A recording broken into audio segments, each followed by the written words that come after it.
করার জন্য একটা ভোতা হাতিয়ারকে ব্যবহার করেছেন। এই জন্য আমরা বাধ্য হয়েছি জনগণের কাছে যেতে, জনগণের আশা পূরণ হওয়া পর্যন্ত, গণভোটের রায় পূর্ণ হওয়া পর্যন্ত, সফল হওয়া পর্যন্ত আমাদের এই আন্দোলন ইনশাআল্লাহ চলবে। যদি আমরা দেখি পার্লামেন্টে বিরোধী দলকে অনার করা হচ্ছে, কোনো আলোচনা এবং জনরায় অনুযায়ী এটাকে সমঝোতার দিকে যাচ্ছে, আমরা নিয়মতান্ত্রিকভাবে সরকারকে ready to give all kinds of cooperation to the government, আমরা রাজি আছি, কিন্তু ঠেলে দেবেন না। এত রক্তের পরে একটা শান্তিপূর্ণ সহ অবস্থান, সহমর্মিতা, পলিটিক্যাল ডেমোক্রেটিক কালচার, সন্ত্রাস মুক্ত, ভায়োলেন্স মুক্ত, বৈষম্যহীন মানবিক বাংলাদেশের জন্য আমাদের তারুণ্যের যে শক্তি রক্ত দিয়েছে, সেই দিকে কিন্তু আবার ঠেলে দিবেন না, এটা আমরা সরকারের কাছে আবেদন জানাচ্ছি। তারপরে আমাদের জনদুর্ভোগ, মামুনুল হক সাহেব বলেছেন জ্বালানি লজ্জাও করে না, যতবার জ্বালানি নিয়ে কথা বলার চেষ্টা করতে সুযোগ দেয়নি।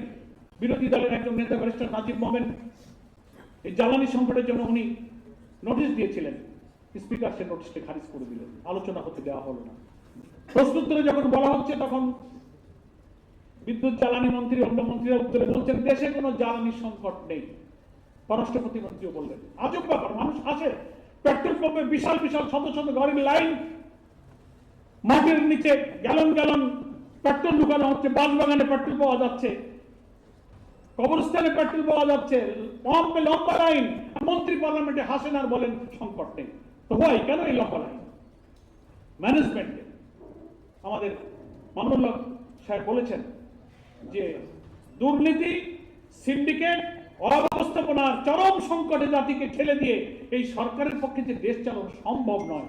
ওনারা নিজেদের ভাগ্য বদলাবার ধান্দায় আছেন, জাতির ভাগ্য বদলাবার ধান্দায় ওনারা নাই। এই জন্য হাম কিভাবে আমাদের শিশুদের কষ্ট দিচ্ছে, উদ্বেগ বাড়ছে, নিয়ন্ত্রণ করা যাচ্ছে না। জ্বালানি দ্রব্যমূল্য যেমন বাড়ছে, সামনে বড় মৌসুম, কৃষিতে সেচ সংকট তৈরি হচ্ছে। আজকাল আধুনিক কৃষি যন্ত্রপাতি ব্যবহার করে ধান কাটতে, বাড়িতে আনতে, মাড়াই করতে সব জায়গায় যন্ত্রপাতি ব্যবহার হচ্ছে। এর সবটা ক্রাইসিস হয় হচ্ছে জ্বালানির কারণে। তো কৃষিতে সংকট হবে, দ্রব্যমূল্য বাড়বে, রেমিটেন্সের উপরে প্রভাব পড়বে, যানবাহন আস্তে আস্তে স্থবির হয়ে চলে যাবে। তো এই কারণে সরকার সেদিকে নজর নেয়। আমাদের ভোলার এক নারী নেত্রী, জামাত ইসলামের মহিলা নেত্রীকে